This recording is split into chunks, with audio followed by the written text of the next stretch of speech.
In the early 1st century CE, under Roman rule, the Sanhedrin served as Judea's supreme Jewish judicial and religious council, maintaining internal authority over civil and religious matters while operating under overall Roman oversight. Although it could judge religious offenses, it lacked the power to carry out capital punishment. In the case of Jesus Christ, the Sanhedrin found him liable of blasphemy, but unable to execute the sentence, brought him before the Roman governor Pontius Pilate. There, they reframed the charge as sedition against Rome, leading to his crucifixion. 3 days ago, a man named Jesus of Nazareth was crucified, publicly executed. His body was taken down, wrapped, and placed in a tomb. A stone was rolled in. A seal was set. Guards were placed, because there was a claim that on the third day he would rise again. On that third day, the stone was rolled away. The guards were accused. Was this negligence? Was this theft? Or was this something beyond human explanation? This honorable court is now in session. The case before us, the Sanhedrin and the Roman Empire. Members of the jury, your task here today is to determine the case concerning the disappearance of a body, the body of a man. His name is Jesus. Well, popularly known as the King of the Jews. So, his body has disappeared from the tomb, which, his body was placed after crucifixion, but now we don't know where the body is. So you are required to decide on the balance of probability and based on evidence presented what has happened to this body. Thank you. So, plaintiff and defense counsel, please give your opening statement respectfully. My Lord, ladies and gentlemen of the jury, the case concerns whether reasonable care was exercised. The facts are simple. A sealed tomb, a guarded site, and yet by morning the body had disappeared. The law requires you to decide on the balance of probabilities, and on the balance of probabilities only, whether there was a duty, a failure of that duty. And we submit that there was a clear breach of responsibility, which led to the loss. The tomb was secured, guards were present, yet this system failed. On these facts, and on these facts only, negligence is established. And we ask you to to decide on those facts only. Thank you. Thank you, my Lord. My Lord, and members of the jury, my learned friend has spoken of facts, but we all know that facts without the truth can mislead. It was a fact that a man was crucified, a fact that he was buried in a tomb, a fact that soldiers were placed to guard this tomb, and yet the body is missing. I think the question here today is how? What manner of thief would roll away a heavy stone in silence? What manner of thief would come up with a story that could jeopardize his life? This is not negligence. No human force, intelligence, AI, human, could have prevented what happened. I'll put it to you simple. What happened was the truth. and the truth is resurrection. That will be all, my Lord. Counsel for the plaintiff, you may call your first witness. I call Governor Pontius Pilate. Governor Pontius Pilate, please take the stand. Governor Pilate, can you explain to this honorable court how you came to meet this man, Jesus? This man, Jesus, was introduced to me by the Jewish leaders to be condemned to death on two simple count charges. The first charge was he called himself to be Christ, the King of Kings. And he also blasphemed against the holy law of the Jewish, claiming he was going to destroy the temple and raise it up in 3 days. And is it true, Governor Pilate, that you placed guards on the tomb on that night? And if you did, if that's true, why did you do that?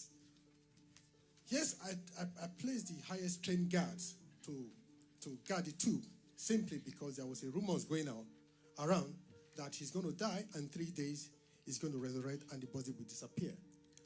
Thank you, Governor Pilate. I have no questions at this time. Thank you. Defense counsel, your witness.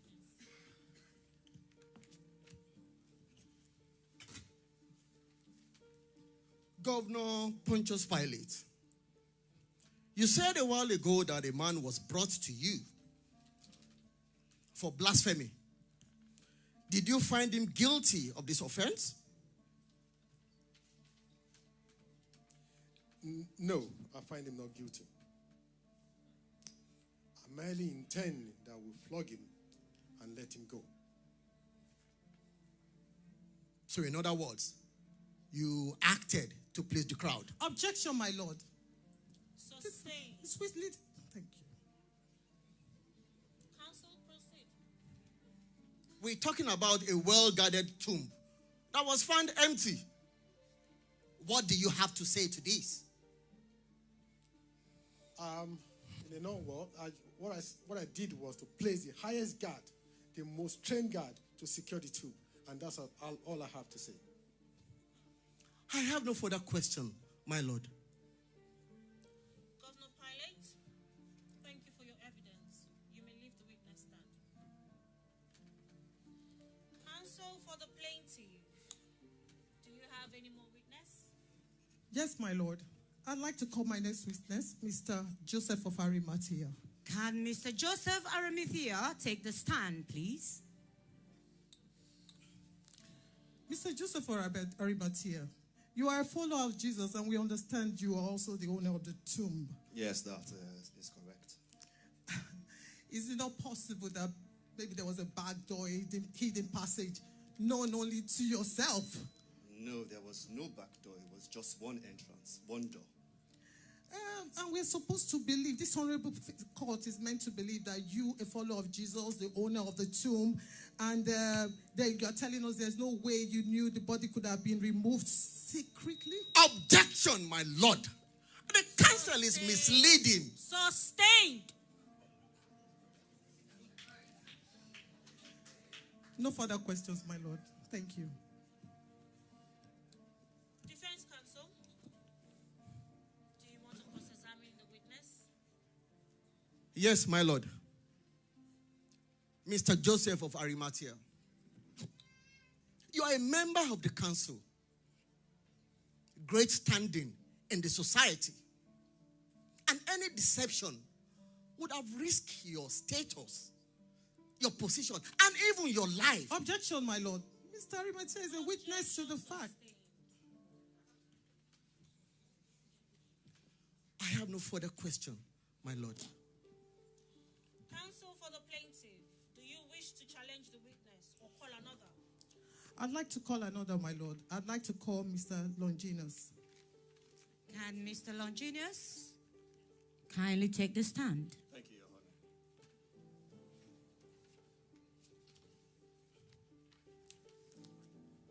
Honor. Thank you, Mr. Longinus, for coming to the court today. We understand that you were one of the guards on duty on the night the body disappeared. Yes. So can you explain to us how you moved the body with your other guards? We didn't move the stone. On the third day, there appeared an earthquake. And an angelic figure appeared. That was all I could remember. We didn't move the stone. An angelic figure. How convenient. Have you ever seen an angel? Well, no. And you recognize this angelic body to be that of an angel?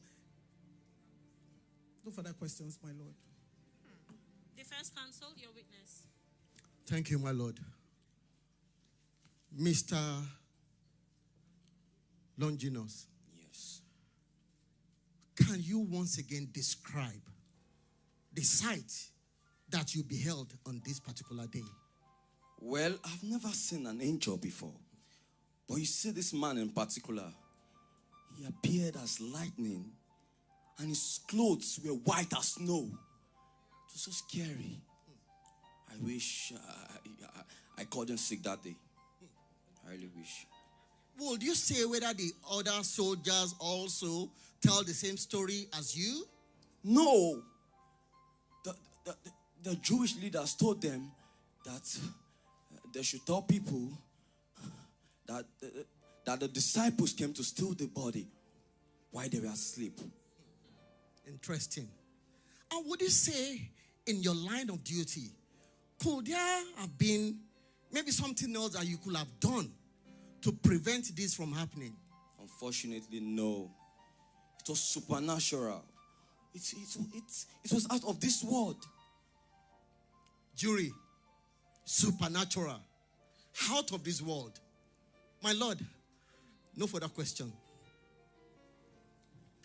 Counsel for the defense, do you have any other witness to call? Yes, my lord. I would like to call Mary Magdalene. Can Mary Magdalene rise and take the stand?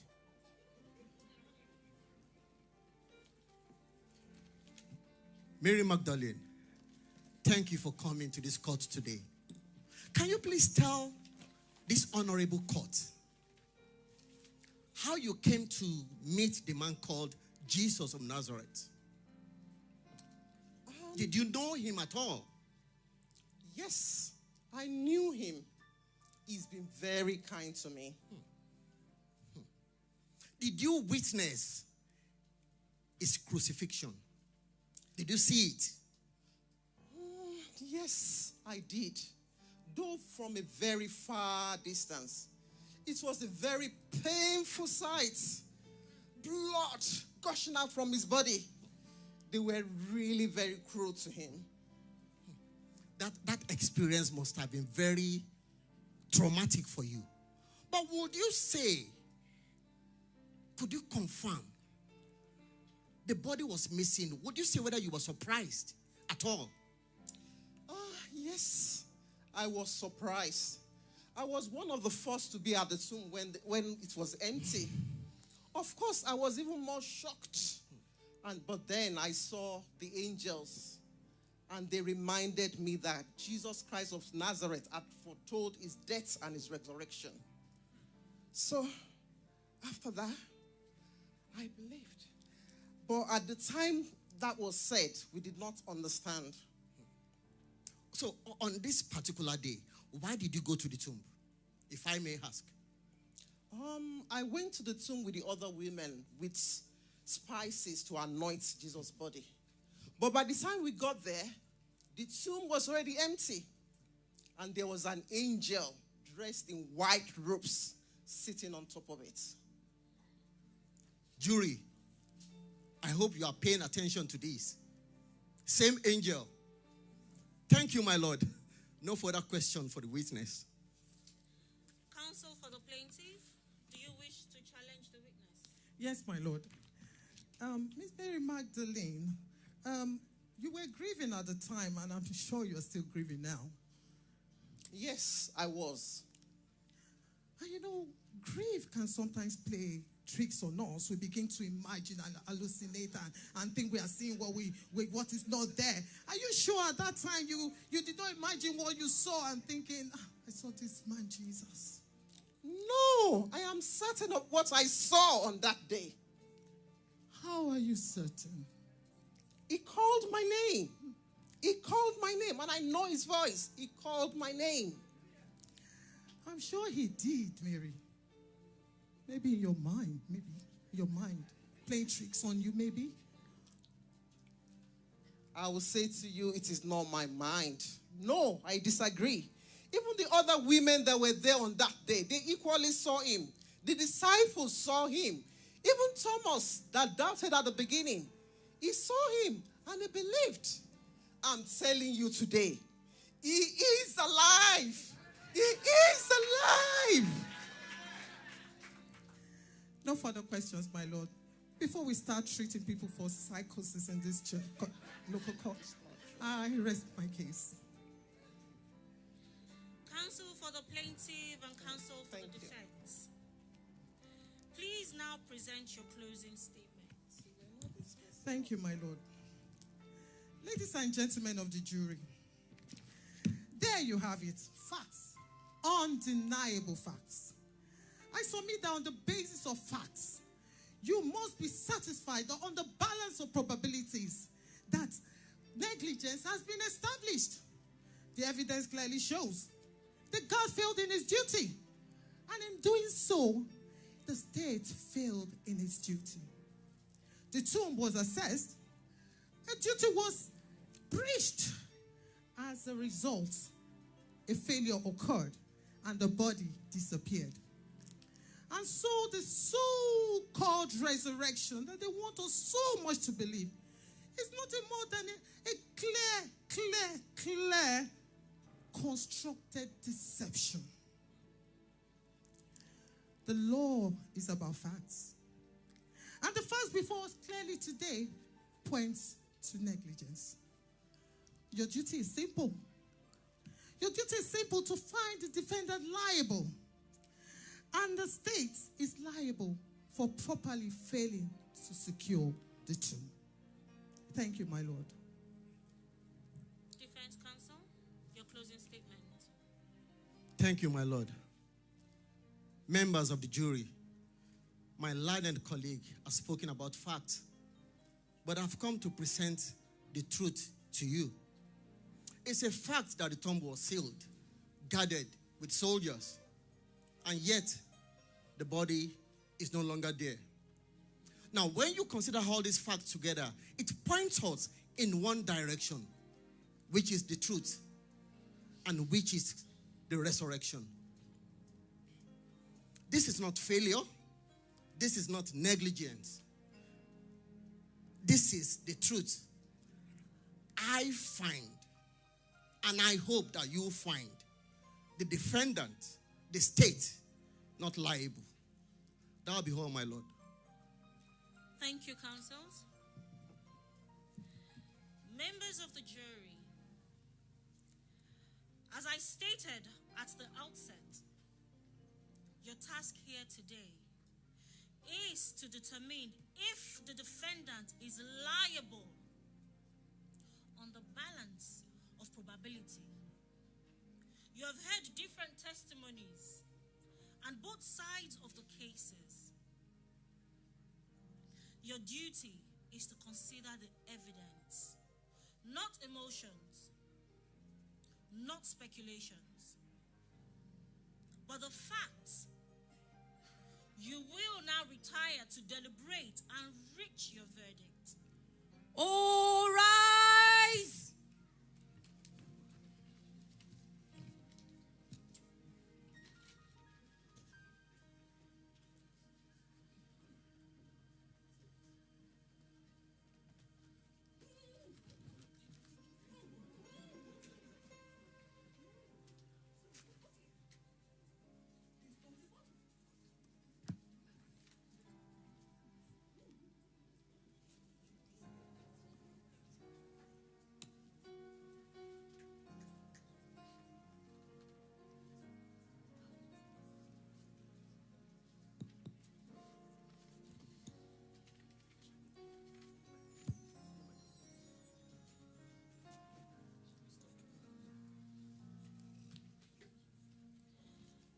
Members of the jury, have you reached a verdict?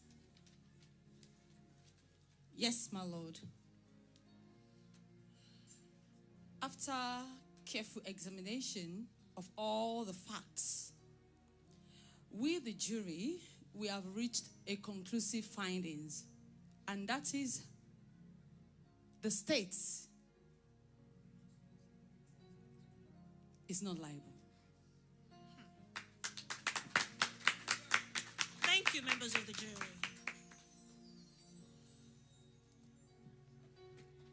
The court records your verdict. The defendant, the state, is found not liable. Not liable for the disappearance of the body of the man Jesus. This matter shall be recorded as the case concerning the alleged crucifixion and claimed resurrection of Christ, the King of the Jews.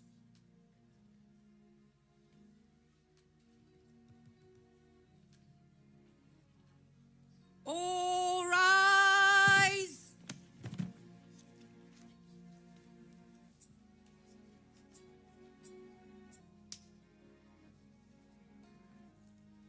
They sealed the tomb, but they could not contain him.